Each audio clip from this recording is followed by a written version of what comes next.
Hello, hello to everyone. Welcome. Look at all of these names popping up on our screen. It's amazing. We are so excited.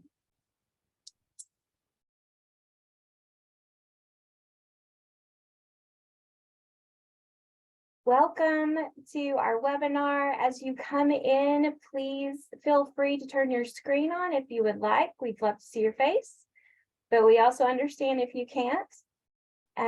Thank you so much for making time to be with us today for this important conversation about creating a culture of trust in the workplace. We are going to give people a few minutes to come in, so you can sit tight and we'll get started in a couple of minutes.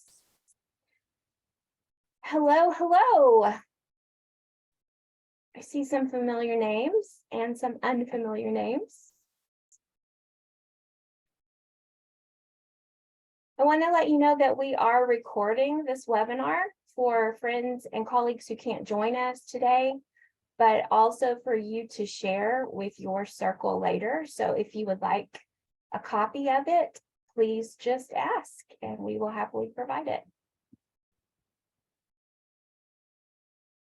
Hello, Jake Brownfield. It's good to see you.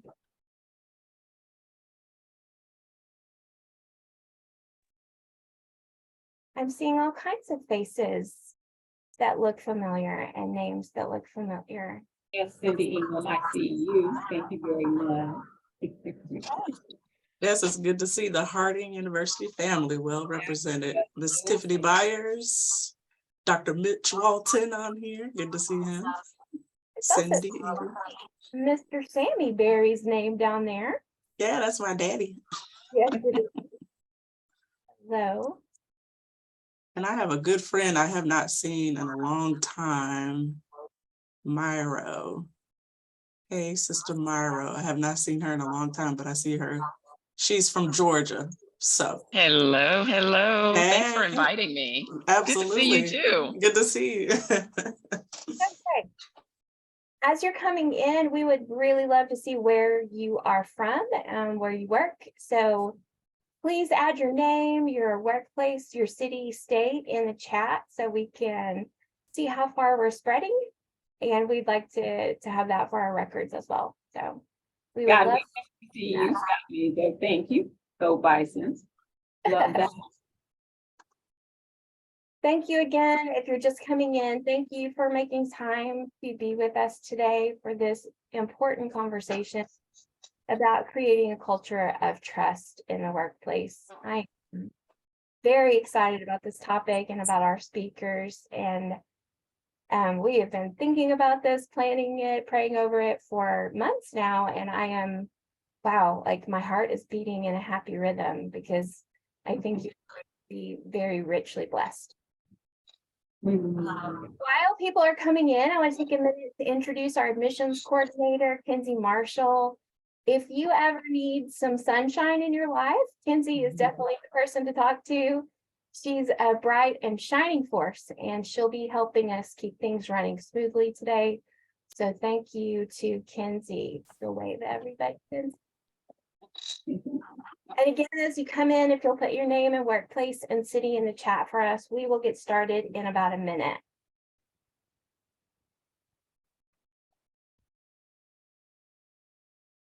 Thank you all. I'm loving it, seeing your names flash through. Love it.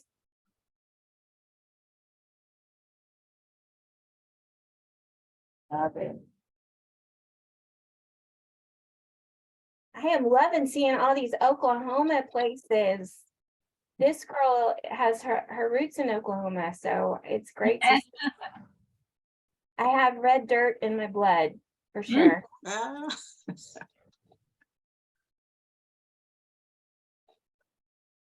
Okay, I think it's a good time to go ahead and get things rolling. So, good afternoon, everyone. My name is Dr. Andrea Bishop, and I am the director for the Center for Organizational Leadership at Harding. In this role, I oversee the center's academic offerings, which include a master's degree in organizational leadership, We also have multiple graduate certificates, and in the fall, we're really excited to launch an undergraduate minor in leadership and innovation. The center is also tasked with offering leadership-focused and workplace-centric webinars and seminars that we think will be helpful for people in a wide variety of roles. And this is one of those webinars. So we are very grateful you can join us today. I am honored to introduce you to the two incredible women who will be engaging with us and leading us today. Jessica Berry is a phenomenal leader at Harding who works in our undergraduate admissions office. She's also, fun fact, just 3 courses away from completing her Master of Arts in organizational leadership. So we're very excited for her. She has deep insight and very rich perspectives. And frankly, when I came up with the topic for this webinar, her name was the first one that popped into my head. I knew immediately I wanted Jess to be involved. And along with Jessica, we have Dr. Andrea Morris, who's the assistant to the provost for strategic initiatives at Harding. She also serves on our advisory council for the center. She is a gifted speaker and one of my most trusted thought partners, and I'm really honored that you get to spend time with her today. I am so incredibly grateful for both of these women, and I know you'll be blessed. So just very quickly, our conversation today will truly be a conversation. So while we've been planning it for months, it is not rehearsed. So please don't expect a rehearsed presentation. We are aiming for authenticity, and so it's a conversation. We did select some guiding questions, and so I will get things rolling by asking one of those. But from there, I'm going to sit back and listen and absorb along with you while Jess and Andy talk through their responses. One quick thing, housekeeping, if you are prompted to ask a question, please go ahead and use the chat for that, or you can save it, jot it down, and ask it in our last few minutes together. So a few months ago, in my very first conversation with Jessica and Dr. Morris about this topic, we very quickly realized that before we can talk about building trust, we have to consider what it means to be safe. So our very first question is this: what does it mean to be safe? And what does it mean to be safe in the workplace? So I'll let you ladies take it from there. Thank you, Dr. Andrea Bishop. You know, she and I have a lot of fun because I'm Andrea and she's Andrea. And she's Andy with an I and I'm Andy with an EE. So we like to have a lot of fun. So thank you for choosing this topic and inviting us to participate, and truly an honor to do so. And when I think about safety and that word safe, certainly it is without being affected negatively physically. That's certainly a response that many of us will think about being safe, free from any type of aggression, physical aggression. But it also includes emotional, mental, and spiritual as well. And so when I consider this conversation of what does it mean to be safe in the workplace, I think about being welcomed and received, being acknowledged and honored for the personhood that each one of us has. Recognizing that we can walk into our workplace and have a confidence that we will not be accosted because of who we are. That we will not be accosted, again, emotionally, mentally, spiritually, and of course physically. But that we would be in an environment that has been set up on purpose to receive who I am, my personhood, my experiences, my understandings of, and you fill in that blank. So safety is important when it comes to us feeling free to bring in the things that we've been given gifts, talents, abilities to do and perform, that they won't be squashed or labeled or talked about in a manner that is not encouraging, welcoming, receiving, and acknowledging. Just being safe in your workspace, it's it's creating a space for me to be me. And what I mean by that, we all know what I look like. I am a Black woman and I am in corporate America. And every day I wake up and I am trying to make sure that I can have my mental sanity, because the world is always reminding me that I'm a Black woman, whether it's through reality TV or memes or just now we're in the woke era where everyone wants to be woke. And I have to deal with that. And then when I come inside, I also have to deal with, people seeing that and reacting to that. How do they react to that? They may see me and they may pose the questions of, is it okay to say this? Is it okay to say that? Or they may come at me with pity, like, oh, I'm so sorry. And I'm like, what are you sorry about? Just coming at me with a lot of things. And so for me to feel safe in my job, it means that I come in and I know who my coworkers are and I know how they're going to react. How do we get to that step? Well, smile at me. A smile can break down so many barriers. However you feel about Black women in your workspace or what you've learned about Black women online or just any people of different ethnic background from your background, smile at them. Because that lets me know that they see me, one. Two, that they are approachable. They, meaning my coworkers, they're approachable. It's when we get the jarring questions about what's currently going on, or the overt celebration of something political that has happened. And that's when I don't feel safe. That's when my walls go up. That's when I start saying them versus they, us versus them. And I unfortunately turn into that animal that's being backed into a corner. And I feel like I have to, snap at people and I don't want to go to that place. That's a mental space that I don't want to go to. And so just starting, just something simple, a smile is free. It is. It absolutely is. It is. And one of the components of safety that I want us to consider also is as we enter into conversations or we approach one another, or we might have a question. And I am of the mind that all questions are good. They may be a little clunky and we can work on that. We certainly can work on that, but please ask your question, because when we don't ask questions, we assume. And assumptions get us into a lot of trouble. And so I would much prefer questions be asked. I also want us to think about intent versus impact.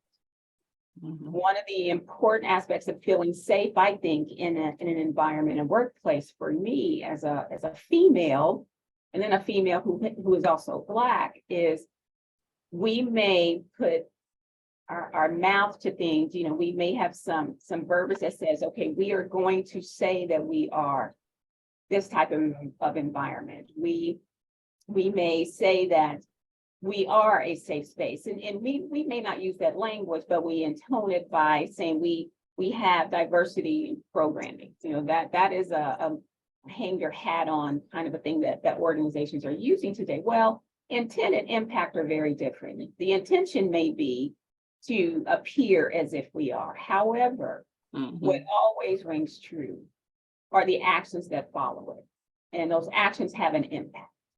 And for us to remember that we may intend things to come off very neutrally, if I may say it that way. However, it hits in a very, very different place. And we must recognize and be sensitive to and actually anticipate what that impact can be. How do we do that? Authenticity was mentioned actually a few times earlier. Andrea mentioned it also. Jessica, excuse me, I'm looking at a note here. Please forgive me. You're Jessica good. mentioned it. Authenticity is something that we can observe. It's something that we can see and we can build some consistency in it, by it, through it, and with it. Consistency is the thing that tells me, okay, that person is real. They are authentic. That means that I can approach them with that smile. Thank you very much. That I can do so, and that I am pretty confident that what they give back to me, I can trust. Now, what is trust about? That's an important word as well. Trust in my mind is having a very confident relationship with the unknown. And it comes through consistent interaction. It comes through consistent behavior. It comes from being consistent in our language, being consistent in how we approach and how we receive. Those are the things that are going to open up that floor to have a conversation about what is safety and what is not safety, or what is safe in the workplace and what is not safe in the workplace. And so when I am about to approach my leadership, which is one of the things we want to get to, first of all, I need to be clear in what I want this conversation to be. I want to be clear about the outcome that I want from this discussion. It's important in my mind to approach them to say, first and foremost, I recognize, the mission of this community. Otherwise, I wouldn't be here. I am a part of that mission. It's an important mission to me that I have committed myself to by my very presence. And because of that, I want us to be our best. And that best involves me. And I'm okay with saying so. And it's important for us to feel comfortable enough to say that. When we don't feel comfortable enough to say that, then there are going to be some issues and challenges. And that's where we have to be in a mode of observing and paying attention, listening. What is the tone of conversation around us? What is the tone from our leadership to us? How then do I know and can begin to get a feel for a way to approach them? I think those are important. So intent and impact are very important when it comes to language that we use ourselves and what language is used toward us, and being able to say, may I respond to you? May I reflect back to you how that affected me? Important to be able to do that. And sometimes we have to be vulnerable. Jess and I talked about this a lot in conversations. Vulnerability is always scary. And for women in the workplace and for women of color, I believe that it can be even more so, because our presence is fairly new, if you will, in the marketplace. We are still growing and learning and gaining our footing in the marketplace. And so expectations about how we behave are absolutely there. We're emotional beings. You hear that about women. And then about Black women, if we get assertive, then we're aggressive and we're the angry Black woman. How then do you to those conversations? How then do you respond to that? It's very important how we respond to that, right, Jessica? Very important. Moving with a sense of integrity is always important. Always be honest. That's the one thing that I expect from leadership. I expect from my coworkers. Be honest. Don't be tacky. Don't be disrespectful. That's not room for you to, say, put the microaggressions out there, or, tell me a joke because I'm Black or something like that. But just be honest. And if it's going to be like conversations that are going to be hard and you don't know how to articulate them well, let's sit down, let's close the door, let's get one-on-one. That's another way that I see that you're trying to build a safe space for me, is that you're taking the time out of your busy day to sit down and have a casual or an intentional conversation. And with that intentional conversation built on integrity, then the impact will be that we formed a bond and we are creating harmony with each other. Then we can move forward to see how our business, our working relationship can be profitable, whatever that goal is that we're trying to be profitable from. Absolutely, absolutely. It does affect the mission, and I believe that's an important part of the conversation when approaching leadership. Yes, I want to identify areas and places and spaces that have affected me negatively, or I may have a concern about. Mhm. And it's about the whole. Yes, it is about the impact and the effect on our ability to complete our mission. It in scripture, and which is so important for me, talks about when one is ill or not feeling well, then it affects us all. And so be mindful of that we are a unit, we are a whole. And when all pieces are working together, doing their part, Ephesians says that in 4, then we're going to grow into our maturity, meaning we're going to grow into our the fullness of our mission. So that part of the vocabulary and the conversation that you enter into. I shit myself on a regular basis. I'm so sorry. Just a second.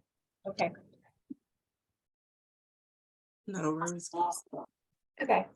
I've removed. Continue. Sorry about that, guys. That's okay. Thank you. Thank you, Andrea.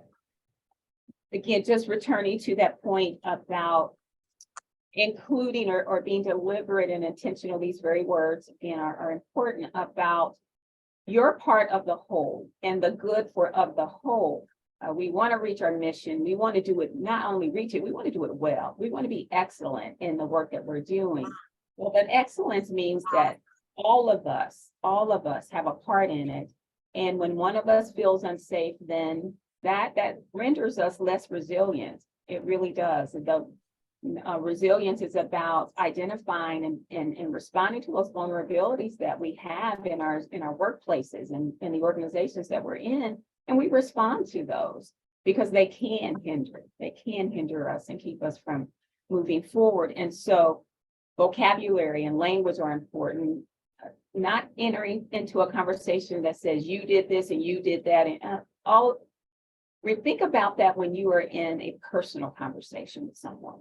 Your defenses come up automatically because you want to defend yourself, and absolutely so.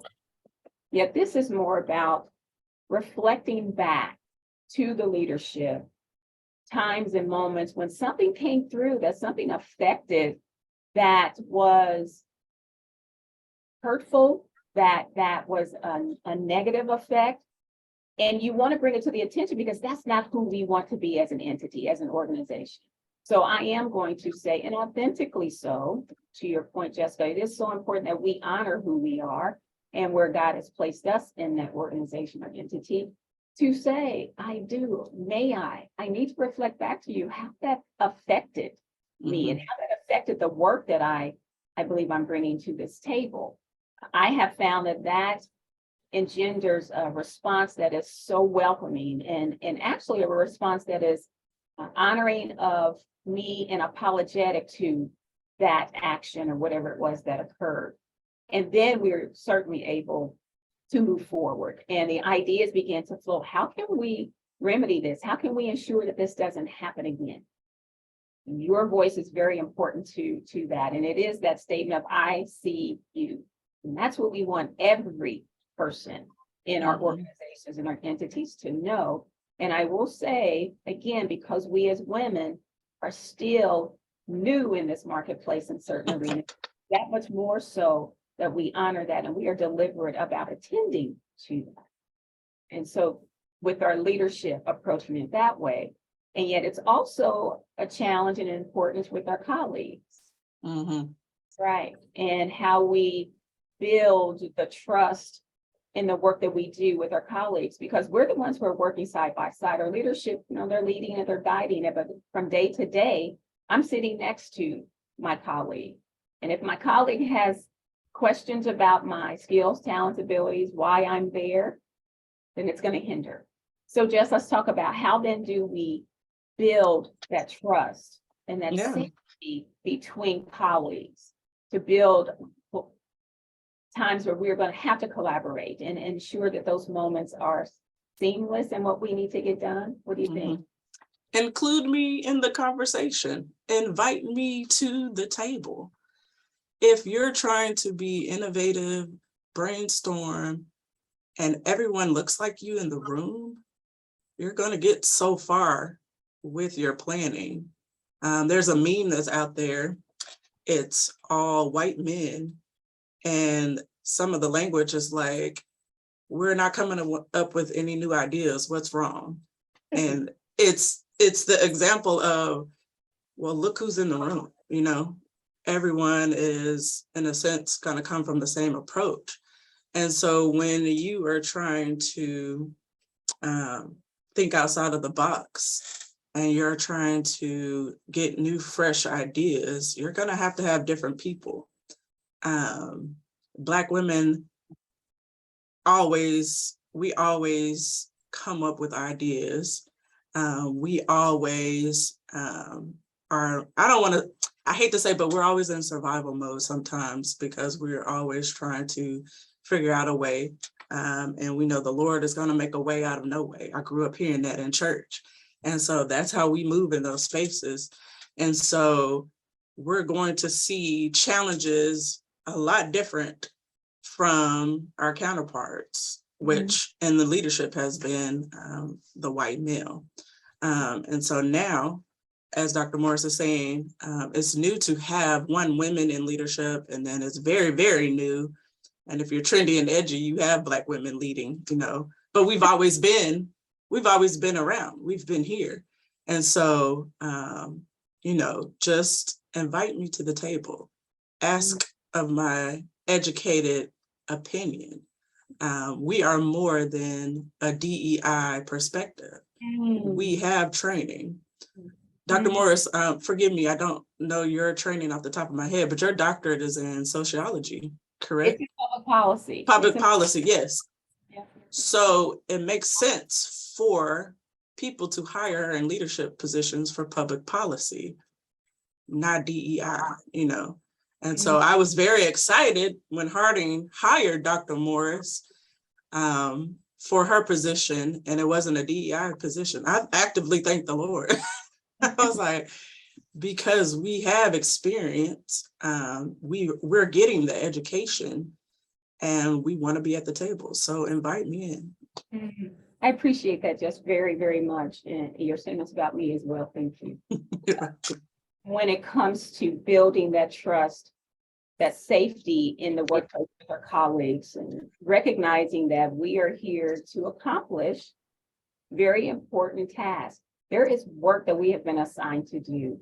And what interferes with that work is a lack of trust. Again, my definition of trust is a confidence with the unexpected, with the unknown. And so unless we are strong enough, unless we have the courage to step into the unknown, which includes relationships, conversations with those that we have not been around, conversations and times to go and have a sit down and say, tell me about you. And we're going to get into this idea of learning our stories shortly. I want to stick here for a moment about building the collaboration, building the trust, recognizing the value and the strength of diverse thought. Diverse thought is so critically important. That is what, again, I'm going back to the word. We are, those of us who claim Christ as our Lord, we are a member of the body. And we have assigned each one of us a different activity in a different place, in a different space in the body. We don't do the same things. Some of us have some of the same types of callings, yet he's given it to us through the lens that he's assigned us as a woman, as a man, whether it be an ethnic background as well. He did that on purpose. That's a brilliance and a beauty to our Lord, and we stifle it. Amen. We stifle it because we're uncomfortable with the things that we have not been used to. That's not an excuse. It's not an excuse. It actually is a hindrance, and it harms what we need to get done. And so in building trust and in building a safe space with our colleagues, again, that smile absolutely goes a long way. And it is also, again, consistency, how you show up, whether it be every day, or how you show up and you walk into a meeting space.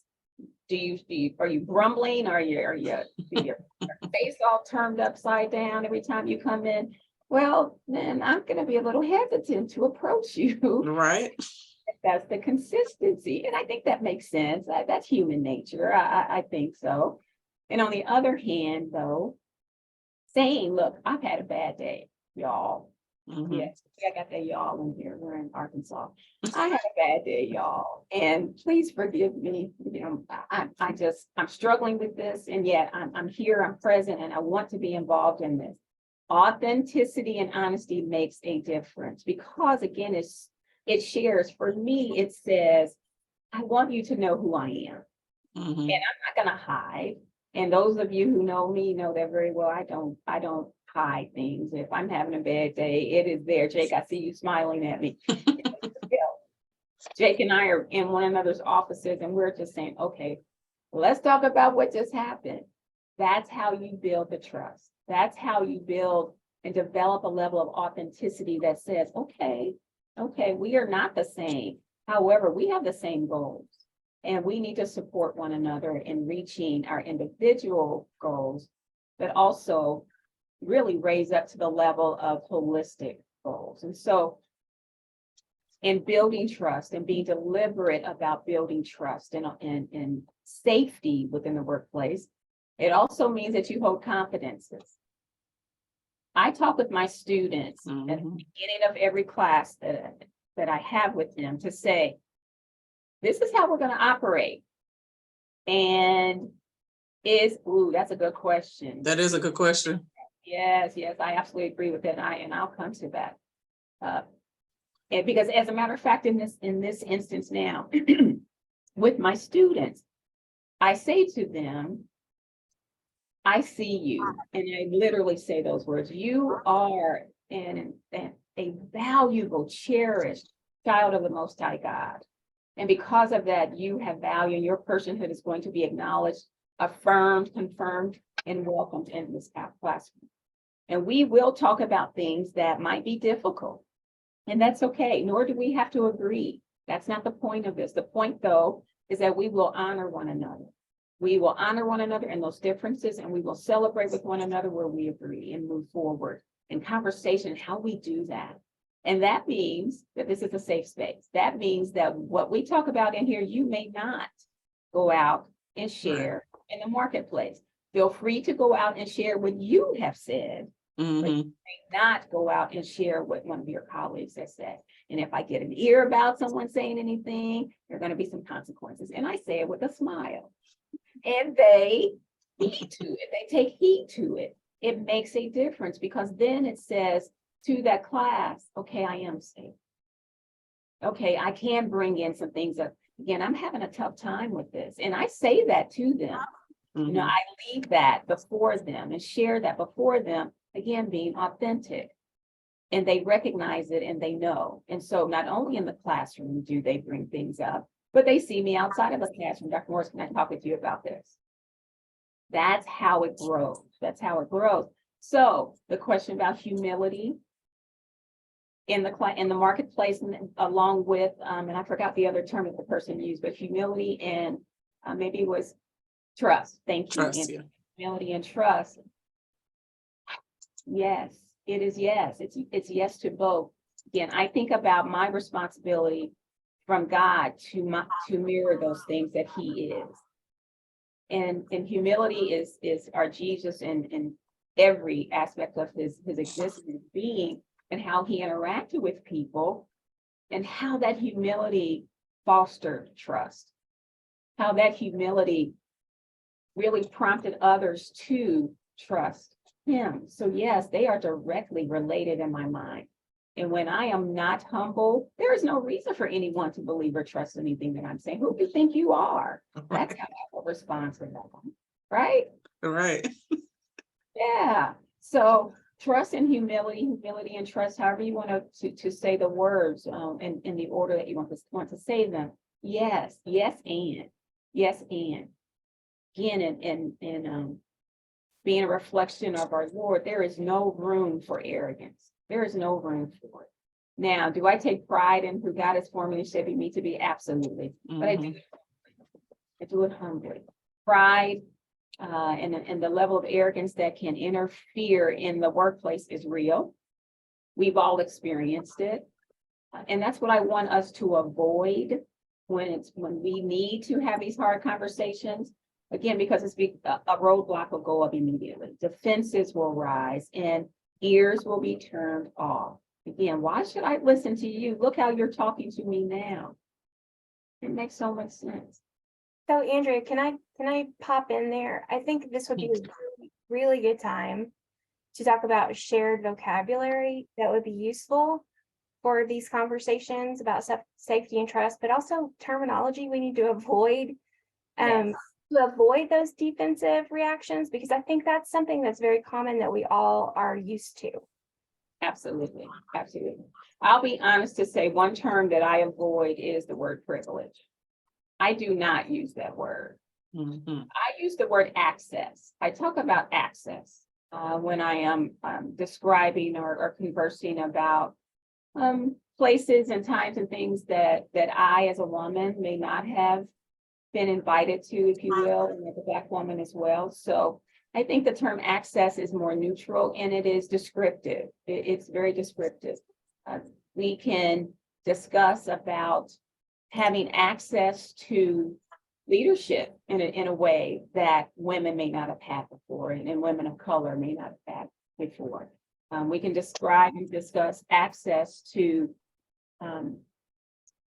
relationships that are long, deep, wide, and high based on the personhood instead of labeling and assuming and stereotyping that someone who comes into the workplace because they look a certain way, oh, they're going to be this or they're going to be do that. Well, if you don't do that across the board, then please don't do that to me. Again, so having access to the truth and the reality of the importance of those relationships and of being able to engage in those conversations as well. That has not been given to me or, often people who look like me for very long.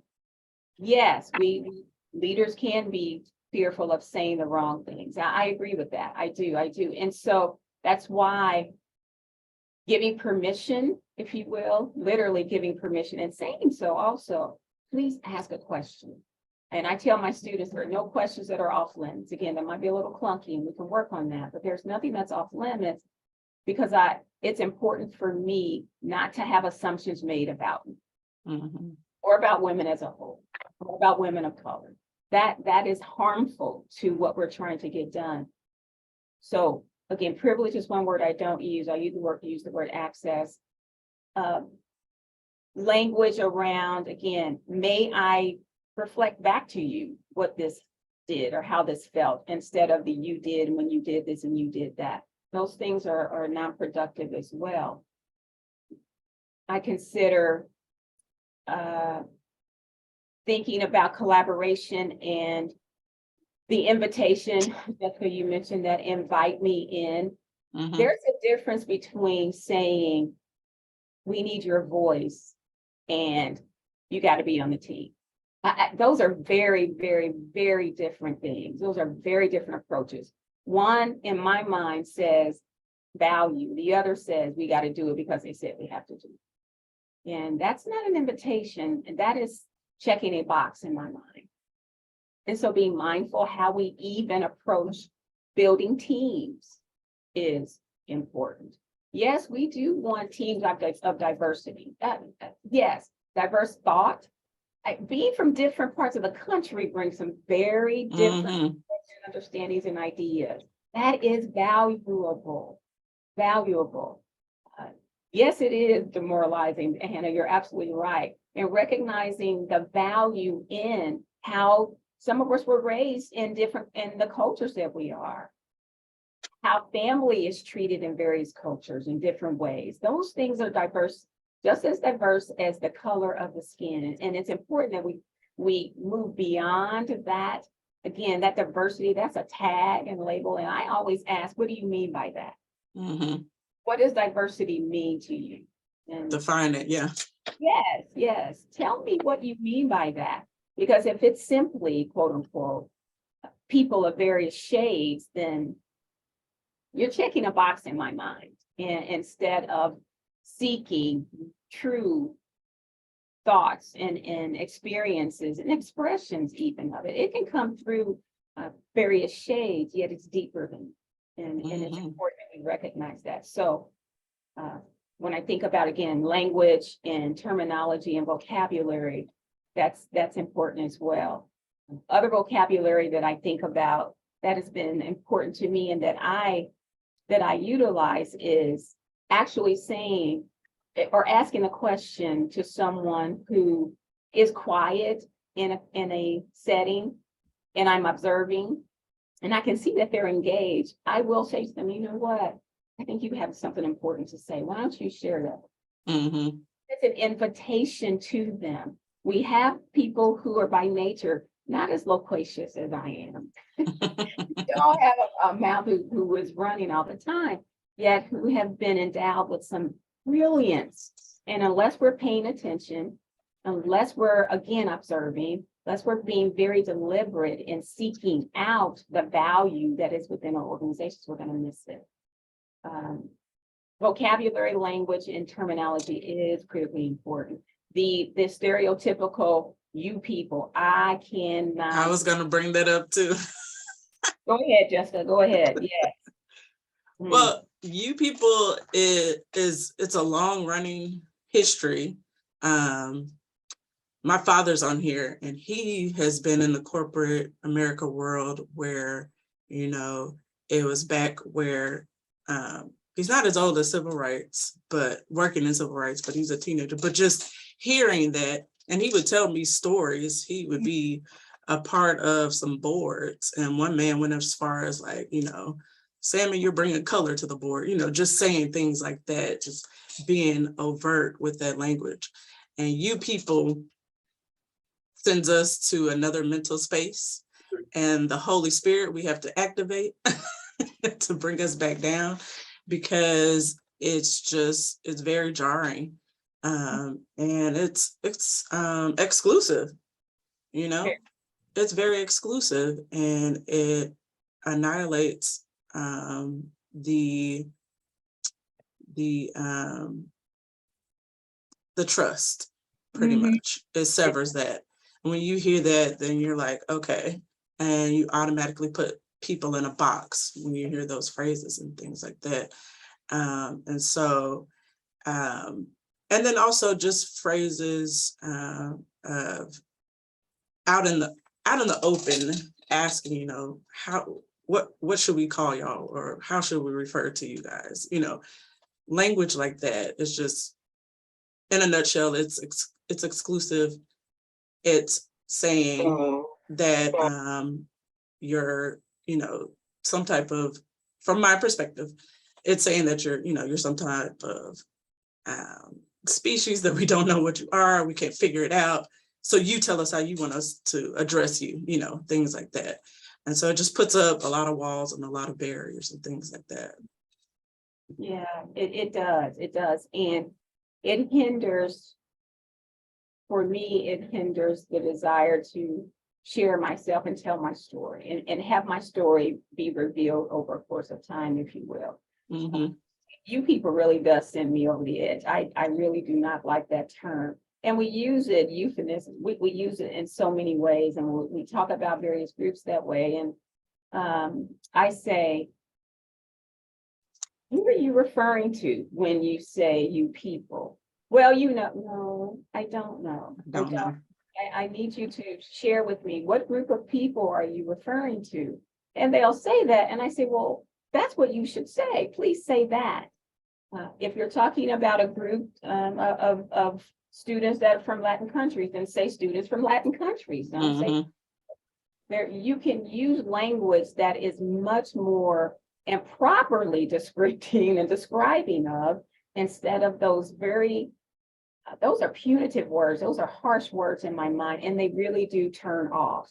That is a defense mechanism that for me is automatic. And so I don't trust, to your point, Jessica, the source and the heart behind it. And that may be going too far. I acknowledge that, yet it really does affect me in a very negative way, as does conversations and language about women. You know, all women are all I mean, you know, you women, you do that, those kinds of things. Do we really?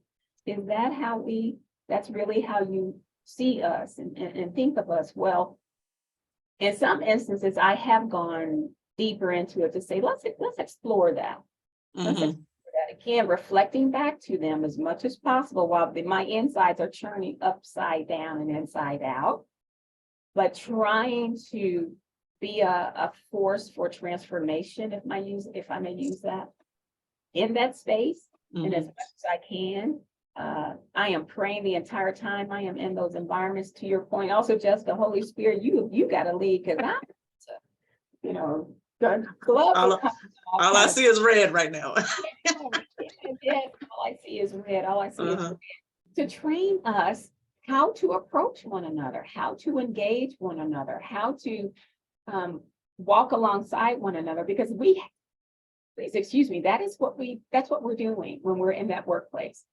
We are there 8, 9, 10, 12 hours a day, sometimes with one another, Mhm. working on projects. And if I cannot trust you, once again, this work is going to be hindered, period. So we've got to figure out a way to recognize the value of one another. And that's how we begin getting into our stories. How do we then move to learning about our stories, to sharing our stories?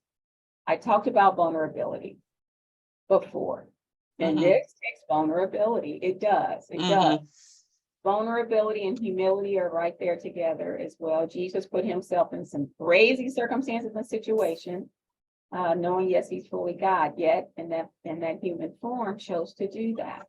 How do I, Father, surrender this, my bubble of safety, if you will, that I enclose myself with, and we do that. We absolutely do that. But I Mhm. enclose myself with to open it up to others. What does that look like? And we talked about it a little bit before. It is in being authentic and being consistent. When I'm observing that in the workplace and I'm seeing people who are doing that consistently, then in my mind, it's like, okay, I'm going to approach them.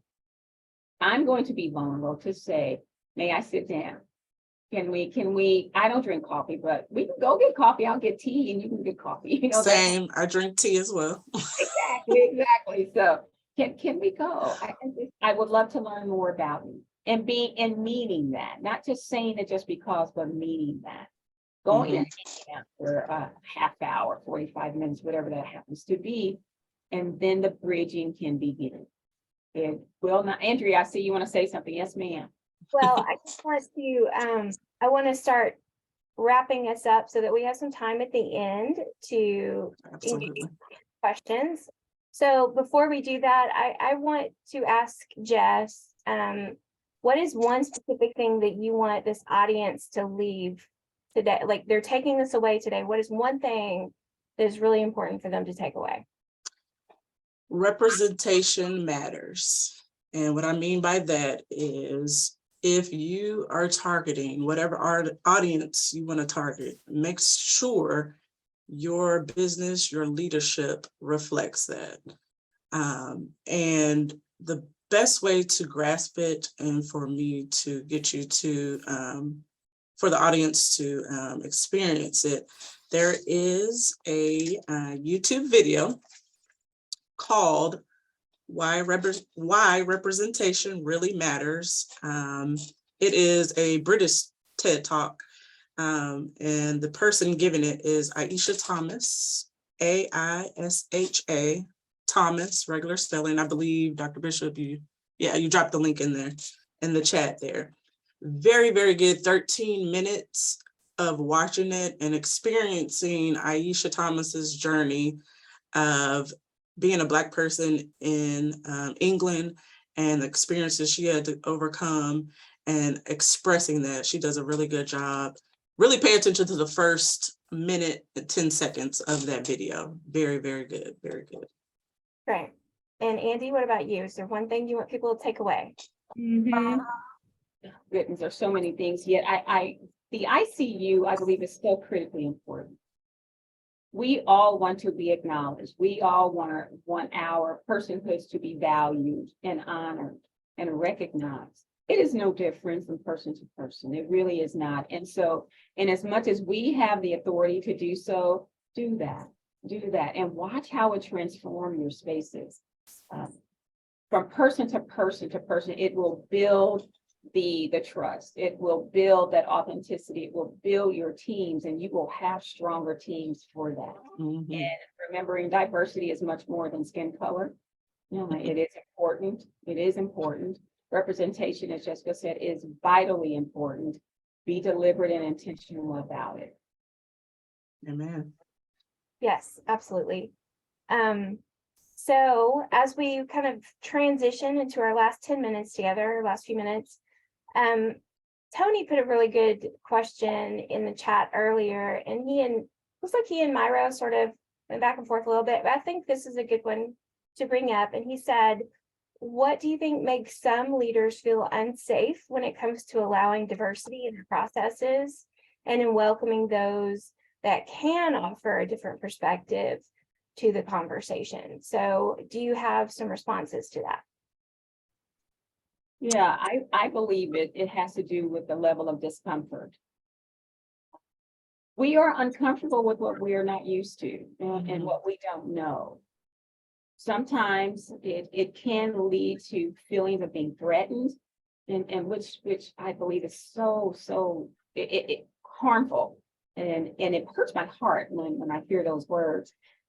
But being uncomfortable can yield so many things in the workplace, and it will cut us off, and again remove the blessing of differences in the voices. So it's going to take a level of a vulnerability to step out and to approach just one person at a time. You don't have to do it overwhelmingly, just one person. And not that they represent the whole of that group you're talking about, or you may be uncomfortable with, but that person, and then bring in another person, and just have conversations. That's how you do it, one person at a time. It's almost like leadership is afraid of the fear of disrupting the status quo. And we don't want to put off anyone. If some organizations are donor-based, we don't want to upset our donors, things like that. And all it would take is a conversation saying, here's our plan, here's our goal, preparation and conversation from your leadership to whomever you have to answer to, and saying, hey, this is where we would like to move forward. This is the goal that we like to reach, allowing them to have feedback, collaboration, and coming together, then acting on it. And so fear is that virus that spreads everywhere. And it's so unfortunate that fear puts us in a chokehold. So when you feel that fear get a hold of you, everyone on here, I believe, is a person of faith. Access God, pray to him, tell him to get this fear off of you, and he will get that. And then you can do tremendous things after that, because when you're fearless and you're rocking with God, you can go anywhere. Absolutely. Does anybody have a question they would like to pose to Jess or Andy before we wrap up today? You can type it. This is Myro. I don't have a question, but I just want to say first, thank you, Jessica, for inviting me. Absolutely. And having been an HR executive in corporate America for 20 years, this type of conversation is always so refreshing. When leaders and when an organization decides we're going to have this conversation, it's going to be real. Like, I didn't feel like Jessica or Dr. Morris were censoring themselves in any way, shape, or form, and seeing the engagement on the faces of those whose cameras are on. So I just want to say that I so enjoyed this conversation, and thank you to the university and its leadership for allowing this space for this conversation to happen. Thank you. Appreciate that. Thank you. That's very meaningful to all of us, so we appreciate Amen. words of affirmation. That's not something that we really brought up today, but for me as a woman in a predominantly male environment, those words of affirmation are really powerful for building trust. So Mhm. thank you for that. They are, they are. They can cease the dis-ease. You know, we talk about disease. You know, dis-ease is just as powerful when it comes to approaching this conversation, being in a workspace that may not be safe, or we don't feel it's safe, and or also with leadership who is nervous about entering into that. You know, dis-ease, it shows up in a lot of ways. And so again, approaching it person by person, being clear, as I said at the beginning, being clear about your desired outcomes is huge, because we can fumble around in this space and we can make a mess of it. Mhm. So being clear about the outcome that you want, and being honest about it as well, because it's going to come, the reality of it is going to be made clear through our actions. So whether you're honest up front or it comes out later, it's going to be known, and how much more so to do that up front. Thank you. So as we wrap up today, I have put the email address for Kenzie and I in the chat. If you have any questions or you would like a copy of this video, please just shoot us an email and let us know. We'll happily share that. I also just want to thank Andrea and Jess wholeheartedly for this moment, for this space, and for their vulnerability to talk to us in this manner. So thank you. You're welcome. Thank you so much. I think we should probably go ahead and wrap things up. So from all of us at Harding, from the Center for Organizational Leadership, from Andrea and from Jess, thank you for attending, and we hope to see you at our next webinar. Bye. Thanks. Bye.